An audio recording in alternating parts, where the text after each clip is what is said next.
은혜다라고 생각을 하시고 우리 이 시간 하나님 말씀 보도록 하겠습니다. 레위기 1장 1절에서 3절 말씀 우리 한번 볼게요. 지금 PPT가 여기가 지금 안 나오니까 여기 혹시 안 보이는 친구들은 저기는 지금 되게 지금 열어놨거든요. 저기 보고 예배드리면 될 것 같아요. 레위기 1장 1절에서 3절입니다. 자, 우리 함께 한번 봉독해 보도록 하겠습니다. 레위기 1장 1절에서 3절. 제목은 하나님은 우리에게 최고의 예물을 원하십니다. 자, 같이 읽겠습니다. 시작. 여호와께서 회막에서 모세를 부르시고 그에게 말씀하여 이르시되 이스라엘 자손에게 말하여 이르라. 너희 중에 누구든지 여호와께 예물을 드리려거든 가축 중에서 소나 양으로 예물을 드릴지니라. 그 예물이 소의 번제물이면 흠없는 수컷으로 회막문에서 여호와 앞에 기쁘게 받으시도록 드릴지니라. 아멘. 자, 이번 주부터는 이제 레위기 설교가 들어갑니다. 원래 한 6장, 7장 이렇게 봤어야 되는 순서인데 일단은 레위기 1장을 우리가 먼저 넘어가야 6장도 7장도 이해할 수 있어서 1장부터 한번 시작해 보도록 합니다. 레위기가 어떻게 시작을 하냐면 그 장소가 일단 중요합니다. 장소가 어디예요? 1장 1절을 보면 어디예요? 장소가? 회막이라고 합니다. 회막은 출애굽기에서 완성한 성막이에요. 성막. 우리 출애굽기 했었죠. 예배 잘 들었지 너희들, 그지? 다 내가 설교했던 내용을 기반으로 해서 진도가 나가니까. 자, 출애굽기 마지막에 보면은 하나님 앞에 아름다운 성막을 지어드려요.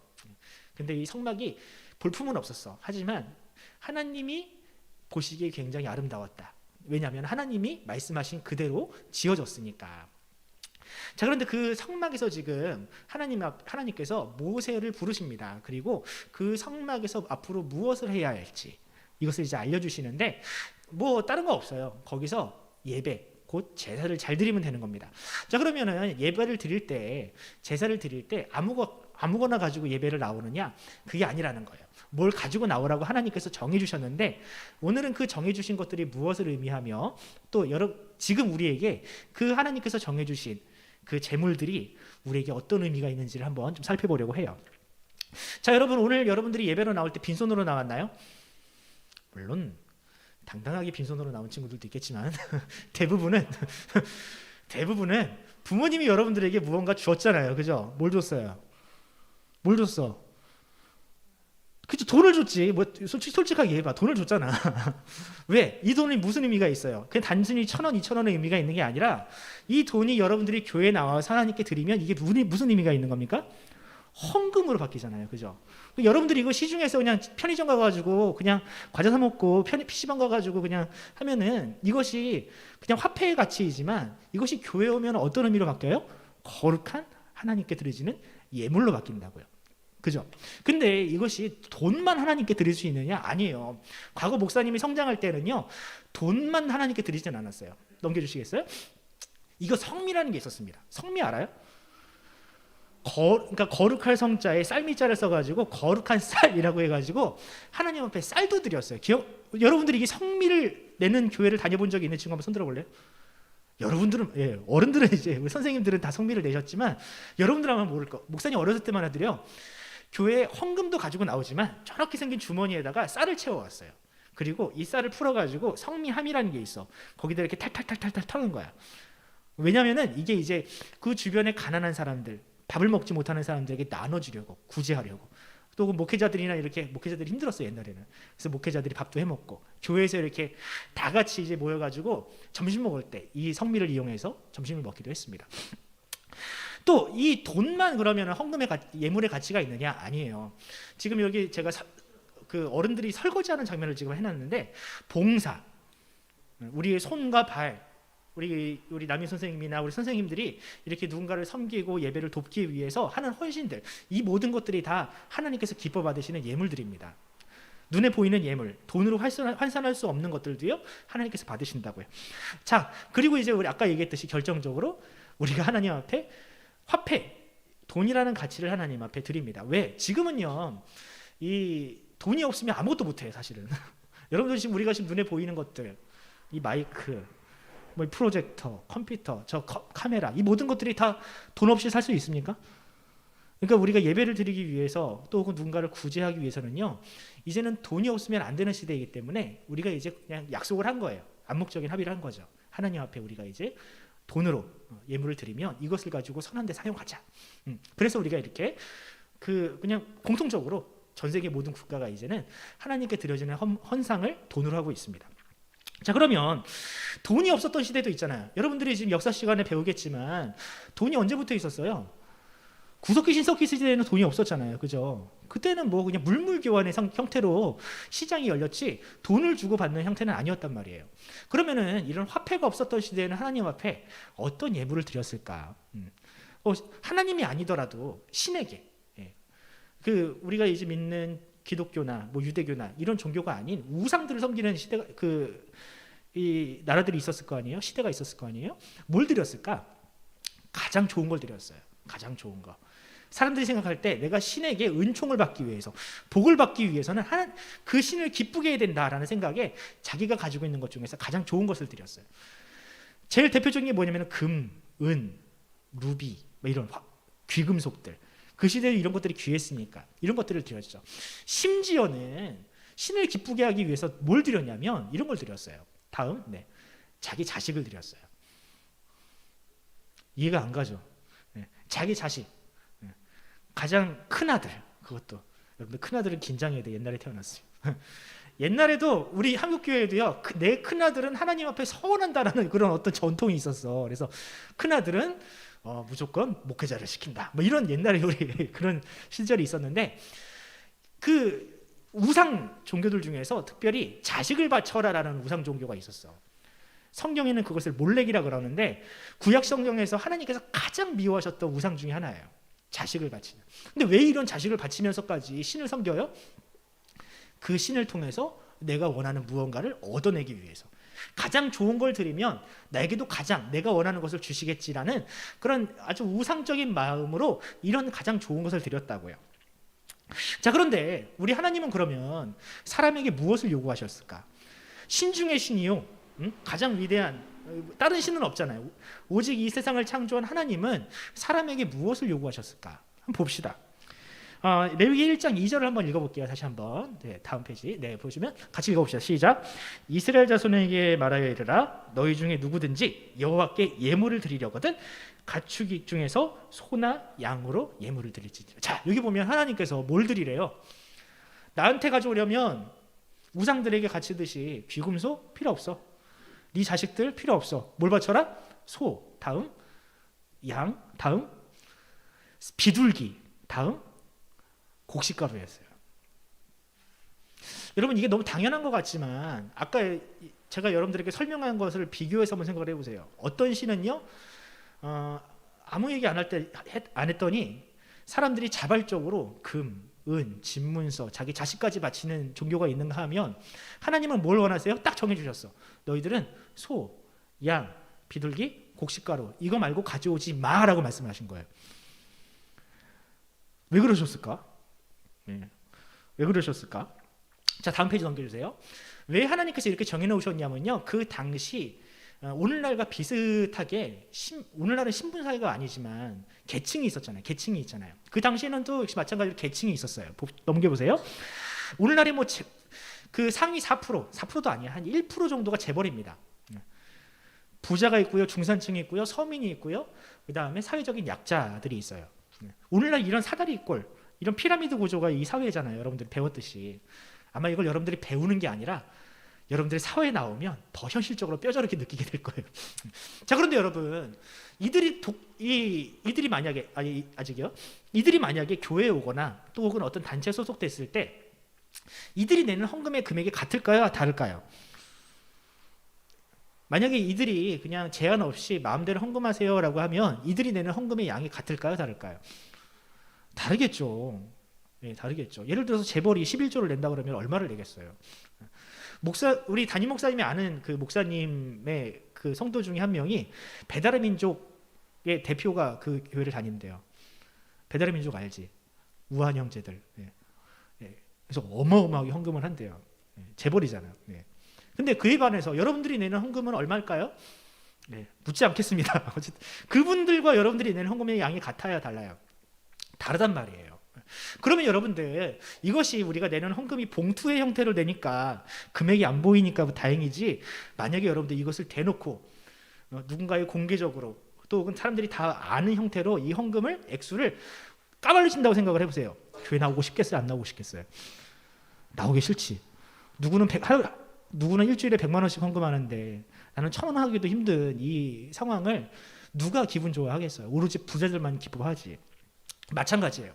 하나님은 그 당시 귀족들이라 할 수 있는 제사장이라든지 왕 이런 사람들에게는 뭘 요구하셨냐면요, 소를 요구하셨고요. 조금 살만하다, 그래도 괜찮게 살만하다 한 사람들한테는요 양을 가져오라고 하셨어요. 그리고 좀 힘든 사람들은 비둘기를 가져오라고 그랬는데, 비둘기를 어떻게 구합니까? 요즘에 여러분들 고덕동 이마트 앞에 보면 비둘기가 널려 있죠, 그죠? 그 비둘기 한 마리 잡아오면 되는 거예요. 그 돈으로 사지 않아도 되는 그런 재물들을 하나님께서 요구하신 거예요. 그마저도 힘들다라고 하는 사람들한테는요, 곡식가루, 그냥 곡식가루 이 정도. 이거 가져와도 내가 소를 드리는 사람이나 곡식가루를 드리는 사람이나 비둘기를 드리는 사람 모두 다 공평하게 대하겠다라는 것이 바로 하나님의 뜻이었던 겁니다. 만약에 이것을 제한 두지 않았다면 어떻게 됐을까? 누구는 금을 가져왔을 거예요. 누구는 황금을 가져오고 누군가는 집문서를 가져와서 다른 사람들을 부끄럽게 했을 겁니다. 하나님은 그런 걸 원하지 않으셨던 거예요. 딱 정해줄 테니 너 이것만 가져와. 이 이상의 것을 가져오거나 그러면 다른 사람들이 부끄러워지니 이것만 가져와라고 하나님께서 말씀하신 겁니다. 자, 그런데 성경을 보면 하나님께서 이렇게 딱 정해주셨는데 정해주신 것이 아닌 것을 가져와서 큰 비극을 경험한 사람들이 여럿 있습니다. 한번 볼까요? 제가 예전에 한번 설교했던 적이 있는데 여러분들 기억나나요? 사사기 입다라는 사람이 있습니다. 제 설교를 잘 들었던 사람은 기억을 할 거예요. 입다라는 사사가 있는데 이 입다라는 사사가 자기가 성공하고 싶어서, 전쟁에 이기고 싶어서 한 가지 서원을 했어요. 어떤 서원을 했죠? 내가 전쟁에 이기고, 이제 읽어볼게요. 내가 암몬 자손에게 평안히 돌아올 때에 누구든지 내 집 무대에서 나와서 나를 영접하는 그는 여호와께 드릴 것이니 내가 그를 번제물로 하나님께 드리겠습니다. 자, 여기 보면은 무슨 뜻이에요? 내가 암몬이랑 싸우고 돌아와서 의기양양하고 개선장공으로 돌아올 때에 가장 먼저 나를 맞으러 나오는 사람, 그 사람을 내가 하나님께 번제물로 드리겠습니다라고 해요. 결국 누가 나왔어요? 그래서 딸이 나왔죠. 네. 자, 그런데 여러분, 하나님께서 이 예물을 기뻐하셨을까? 그 서원을? 하나님은 이걸 막으시기 위해서, 이렇게 자기의 야망을 위해서 누군가를 희생시키거나 또는 헛된 희생을 막으시기 위해서 하나님은 소, 양, 비둘기와 같은 이 예물을 제한을 두신 겁니다. 이런 놈들이 나올까봐, 이런 사람들이 나올까봐. 그러니까 이때는요, 이 사사 시대에는요, 하나님의 말씀을 잘 모르던 시대였어요. 그러니까 이런 거예요. 그러니까 이런 비극이 벌어진 겁니다. 또 볼게요. 신약으로 넘어와서 이런 하나님의 어떤 뜻을 왜곡해서 그 당시 가난한 사람들을 굉장히 부끄럽게 만들었던 시대가, 성전 시대가 있었습니다. 뭐 대제사장이나 바리새인들이 있었어요. 누가복음 21장을 보면 이런 말씀이 있습니다. 예수께서 눈을 들어 부자들이 헌금함에 허물 넣는 것을 보시고 또 어떤 가난한 과부가 2렙돈을 넣는 것을 보시고 이르시되 내가 참으로 너희에게 말하노니 이 가난한 과부가 다른 모든 사람들보다 많이 넣었도다. 자, 이 시대에는요, 성전에서요, 지금처럼 요즘에는 헌금함도 안 돌리죠. 그죠? 여러분들 헌금함 돌리는 교회 다녀본 적이 있어요? 아직도 그런 교회가 많아요. 뭐 그게 나쁘다 틀리다라고 말할 수는 없지. 뭐 그게 큰 문제는 아니니까. 근데 우리 교회는 어떻게 해요? 들어올 때 내고 들어와, 보통. 왜? 누군가가, 이 의도가 뭐예요? 누군가는 헌금을 내는데 헌금함이 지나갈 때 누군가는 헌금을 내지 못하는 사람이 있을 거 아니에요. 그죠? 그러면 그 사람이 부끄러워. 그걸 막기 위해서, 그런 어떤 이 예배 나올 때 부끄러움을 당하지 않게 하기 위해서 우리가 헌금함을 돌리지 않는 겁니다. 근데 이 과거에 예수님 시대에는요, 성전에 헌금함이 어마어마하게 많았어. 그리고 지나올 때마다 그 헌금함에다가 돈을 공개적으로 넣습니다. 이렇게. 부자들은요, 헌금함이 5개가 있으면 5개다 다 넣어요. 그러면서 하나님 앞에 내가 이만큼 내가 은혜를 받았다고 자랑을 합니다. 자, 그런데 그 중에서 이 성전에 나와서 예물을 드리는 이 사람 중에서 2렙돈, 지금으로 말하면 한 1,000원 정도예요. 이 돈을 내면서 굉장히 부끄러워하는 한 노파가 있었던 거죠. 과부가 있었던 거죠. 근데 예수님이 뭐라고 하세요? 그 부끄러움을 이겨내고 자기가 가진 모든 것을 낸 이 사람이야말로 하나님께서 가장 기뻐하시는 예물을 드린 사람이다 라고 하나님께서 말씀을 하신 거예요. 그러니까 성전, 하나님께서 최초의 성막을 만드실 때 하나님께 드려야 될 예물의 어떤 그 정신을 잊어버리고 누군가를 부끄럽게 만들다든지, 또 누군가가 이 하나님께 나오지 못하도록 막는 이 모든 것들은 하나님께서 미워하시는 것들인 거예요. 오버하거나 또 누군가를 부끄럽게 하는 것, 성막의 정신이 아닙니다. 자, 그래서 우리가 한번 정리를 해보도록 할게요. 하나님께서 이 레위기를 통해서 하나님께서 원하시는 예물, 진정한 예물의 가치, 정신은 무엇인지를 좀 정리해 보도록 하겠습니다. 첫 번째, 하나님은요, 예물의 가치가 아니라 예물에 담긴 마음을 원하십니다. 예물의 가치로 따지면 소, 양, 비둘기, 곡식 중에서 뭐가 제일 세요? 소가 제일 비싸겠지. 지금도 비싸잖아. 여러분들 한우 먹으려면 소고기 한번 먹으려면 큰맘 먹고 먹어야 되잖아요. 여러분들은 모를 거야. 근데 엄마 아빠는 알죠. 자, 그런데 여러분, 하나님께서는요, 그 예물의 가치에 별다지 관심이 없으세요. 소를 드리든 양을 드리든 곡식과를 드리든 중요한 것은 그 사람이 가지고 나온 마음이 중요하다라는 거예요. 자, 시편 69편 말씀에 이런 말씀이 있습니다. 내가 노래로 하나님의 이름을 찬송하며 감사함으로 하나님을 위대하시다 하리니 이것이 솥, 곧 뿔과 굽이 있는 황소를 드림보다 여호와를 더욱 기쁘시게 하는 것이다. 자, 여기 중요한 게 뭐예요? 황소 중요하지 않다. 네가 아무것도 안 가지고 나와도 네가 찬송하고 노래하는 것, 하나님께 감사하는 것만으로도 하나님은 그것을 가장 기쁘게 받으신다라고 이야기하고 있습니다. 여러분들도 역시 마찬가지로 그런 감사가 넘치는 예배가 드렸으면 좋겠어요. 여러분들, 우리가 2년 만에 드리는 이 예배 어때요? 너무 감사하지 않나요? 저는 막 감사해서 막 북받치는 게 있어요. 예배를 드릴 수 있다는 것만으로도, 이렇게 나와서 하나님께 찬양할 수 있다는 것만으로도 우리의 감사의 이유는 충분합니다. 코로나에 걸렸을 때 여러분들 속으로만 대답하세요. 쫄렸죠, 솔직히 말해서. 하나님, 제가 이 코로나를 낫게만 해주시면, 그렇게까지 기도했는지 모르겠지만 어쨌든 여러분들이 인생에 큰 위기가 닥쳤을 때 나에게 생명 주신, 나에게 건강을 주신 것만으로도 우리에게 감사할 이유가 충분합니다. 그 감사를 가지고 여러분들 교회 나오시기 바라고요. 두 번째, 하나님은요, 우리에게 가장 소중한 것을 원하십니다. 소중한 것을 원하세요. 그것이 바로 이 하나님께서 내라고 하셨던 그 재물들의 그 생명을 원하시기 때문에 그래요. 자, 봅시다. 하나님은 그냥 곡식가루만 가져와라고 말씀하지 않으셨어요. 그건 아주 최후의 수단이었던 거예요. 가장 근본적으로는요, 피를 원하셨어요. 피. 소나 양의 피를 원하셨어요. 자, 그런데 좀 잔인하지 않나요, 여러분? 하나님이 굳이 그렇게까지 제사를, 예배를, 피를 흘리는 예배를 원하시는 이유가 무엇일까? 왜 하필 피를 흘리는 제사를 하나님께 드리는 것을 그 당시에 예배로 하나님께서 정하셨을까? 피 안 드릴 수 있는 예배도 있잖아요. 다 곡식가루로 통일해가지고 곡식가루만 날려드리면 그것이 예배일 수도 있잖아요. 중요한 게 감사라며. 그런데 왜 하필 피를 흘리게 하셨냐고요. 그 이유는 이렇습니다. 레위기 17장 11절을 한번 제가 읽을게요. 육체의 생명은 피에 있습니다. 내가 이 피를 너희에게 주어 제단에 뿌려 너희의 생명을 위하여 속죄하게 하였으니 생명이 피에 있으므로 피가 죄를 속하느니라. 자, 이 말이 어렵죠? 이 말을 쉽게 말하면 이겁니다. 사실 이 예배 자리, 제사에 와가지고 너희가 가장 소중한 걸 드리려면 너희 자신을 드려야 돼. 너희 생명을 드려야 돼. 근데 너희 생명을 드릴 수는 없잖아. 그러니까 이 생명의 가치를 아는 너희가 이 생명을 희생하는 또 다른 존재를 드림으로 생명을 원하시는, 우리를 원하시는 하나님 앞에 우리를 대신 드리는 것처럼, 그 제사를 드리라는 거예요. 그러니까 우리의 생명을 드릴 수는 없으니 다른 생명으로 너희가 하나님 앞에 드림으로 너희의 생명을 드린 것으로 내가 인정하겠다라고 하나님께서 하신 거죠. 이해하시겠어요, 여러분? 그러니까 소를 드릴 때는요, 이 소를 드리는 게 아니에요. 나를 드리는 거예요. 내 생명을 드리는 거예요. 양을 드릴 때는요, 이 양을 드리는 게 아니에요. 그 양에 담긴 생명을 통해서 내 생명을 하나님께 드리는 거예요. 그래서 하나님은요, 이 피가 있는 제사를 원하셨어요.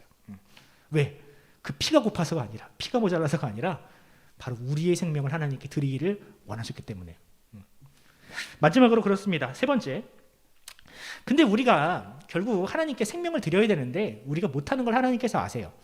또 우리의 생명은요, 죄로 물들어 있기 때문에 하나님께서 온전히 받으실 수가 없습니다. 그래서 이 두 가지의 딜레마, 우리의 생명은 받으셔야 되겠고, 그렇지만 우리의 생명이 죄에 오염되어 있으니 죄에 오염되지 않는 생명을 하나님께서 원하셔요. 그러면 하나님께서 이 문제를 누구를 통해서 해결하셨을까? 바로 예수 그리스도를 통해서 해결하셨습니다. 우리는 하나님 앞에 생명을 드리지 못합니다. 그래서 하나님께서 우리의 생명을 대신하여 가장 소중한 생명이신 하나님의 아들, 그분의 아들의 피를 하나님께서 우리를 위해서 대신 받으셨어요. 자, 이런 말씀이 있습니다. 이 말씀은 제가 이제 복사를 안 했네. 자, 다음 페이지 넘겨주세요. 이 레위기 빼고 옆에 있는 볼게요. 여보세요. 여호와 이래. 저기 보세요. 여호와 이래는 말이 있죠. 여호와 이래라는 말이 어디서 왔어요? 아브라함이 아들 이삭을 하나님께 바치라는 말씀을 듣고 진짜 아들을 죽이려고 그랬잖아. 자, 그런데 그 아들을 하나님께서 원하신다 보다 하고 드리려고 했더니 하나님께서 어떻게 하세요? 막으시죠. 그리고 옆에 생전 보지 못했던 순양, 그 순양을 보여주심으로 그 순양을 하나님께서 대신 받으셨어요. 마찬가지예요. 하나님은 우리의 생명을 원하시지만 우리의 생명을 취하실 수 없으니 대신 하나님께서 준비한 그 양과 같은 생명을 하나님께서 우리를 위해서 예비하셨다는 거예요. 가장 값진 생명을 하나님께서 우리에게 주시고 그 생명을 도로 취하심으로 우리를 받으신 것으로 하나님께서 인정하셨다는 거죠. 그것이 바로 예수 그리스도의 희생의 가치입니다. 그러므로 여러분, 예수님께서 우리를 위해서 죽으셨다는 것은요, 곧 내가 죽은 것이나 마찬가지인 거예요. 구약의 제사가 소를 드리면서 내가 죽었구나, 내가 이 제사를 통해서 내 죄가 죽었구나라고 생각을 한 것처럼 마찬가지로 예수 그리스도를 바라보면요, 마치 소를 드렸던 심정으로, 양을 드렸던 구약 사람들의 심정으로 우리가 그렇게 하나님 앞에 감사해야 되는 거예요. 내가 죽었구나. 예수님이 죽은 것은 곧 내가 죽은 것이구나. 우리가 구약의 제사를 다시 반복하진 못하지만 이 예수 그리스도의 희생으로 말미암아 우리가 하나님 앞에 가장 온전한 제사를 드린 것이구나라고 여러분들이 그렇게 믿으셔야 한다는 겁니다. 여러분들 그것을 믿으십니까? 여러분들은 성막에서, 이 교회에서 희생 제물을 드릴 필요가 없어요. 왜? 이미 예수님이라는 완전한 제물이 하나님께 드려졌거든요. 우리를 대신하여, 나의 생명을 대신하여 하나님께서 최고의 생명을 하나님께서 대신 내놓으시고 그것을 다시 취하셨거든요. 이것을 믿음으로 우리는 완전한 제사를 드린 겁니다. 완전한 예배를 하나님께 드린 겁니다. 이 사실을 믿으시기 바랍니다. 자, 그러면 그것으로 끝이냐? 아닙니다. 이제 결론을 내야 돼요. 여러분, 예수님을 믿음으로 우리의 모든 예배의 의무가 끝난 것이 아닙니다. 중요한 것은 아직 우리를 온전히 드리지 못한, 드려야 되는 그런 삶의 예배가 필요합니다. 자, 그래서 사도 바울은요, 이런 말씀을 해요. 남겨요. 자, 이제 다음 페이지, 다음 넘겨주시면, 다음 클릭. 이 말씀 한번 읽어볼게요. 같이 시작. 그러므로 형제들아, 내가 하나님의 모든 자비하심으로 너희를 권하노니 너희 몸을 하나님이 기뻐하시는 거룩한 산 제물로 드리라. 이는 너희가 드릴 영적 예배니라. 아멘. 자, 우리가 예수님을 통해서 완전한 제사를 드렸죠. 예배를 드렸어요. 그것은 끝이 아닙니다. 중요한 것은요, 아까도 얘기했듯이 제물은 우리를 대신하는 것일 뿐이에요. 우리가 예수님을 믿지만 그 예수님을 믿는 것이 우리의 삶에 우리를 하나님께 드리는 것을 면제해 주진 않습니다. 중요한 건 우리를 드려야 돼요. 믿지만 우리도 드려야 돼요. 우리 어떻게 드릴 거예요? 사도 바울은 그래서 이렇게 정리를 합니다. 하나님께서 기뻐하시는 제물이 되어야 된다, 우리 자신이. 근데 어떤 제물? 산 제물이에요. 죽은 제물이 아니야. 제물은 여러분 당연히 죽어야죠. 제단에서 죽어야 되는 게 제물이에요. 하지만 그 죽음은 이미 예수님께서 감당하셨어요. 그래서 그러므로 우리는 산제물이 되어야 돼요. 심장이 팔딱팔딱 뛰는 산제물이 되어야 된다고. 하나님께서 그러면 어떤 제물을 원하십니까? 우리를 통해서 어떤 예배를 원하십니까? 이웃을 사랑하고 예수님처럼 희생하고 누군가를 위해서 헌신하는, 하나님께서 세우신 공동체와 교회를 위해서 우리의 모든 것을 내어줄 수도 있는 그런 산제물, 살아있는 예배, 살아있는 그리스도인을 하나님께서 기대하신다라는 거예요. 구약의 예배처럼 살아있는 동물을 드릴 수는 없지만 우리 자신을, 살아있는 우리 자신을, 생명이 뛰고 있고 몸을 움직일 수 있는 우리 자신을 하나님께 드림으로 우리가 그렇게 살아있는 예배, 살아있는 제사를 우리가 하나님께 드려야 된다는 겁니다. 아시겠죠, 여러분? 그래서 레위기 말씀을 이렇게 쭉 한번 정리를 해봤어요, 여러분. 어때요? 구약에 있는 제사가 결코 헛된 것이 아니죠. 마찬가지로 우리도 역시 마찬가지로 그런 제물이 되어야 돼요. 하나님은 우리에게 최고의 것을 원하십니다. 바로 여러분, 저와 여러분. 생명을 끊어서 하나님께 드릴 수는 없지만 우리가 이 살아있는, 이 활동력이 넘치는 우리의 젊음과 우리의 시간을 하나님께서 기뻐 받으십니다. 여러분들 그런 삶을 사시기 바랍니다. 아멘.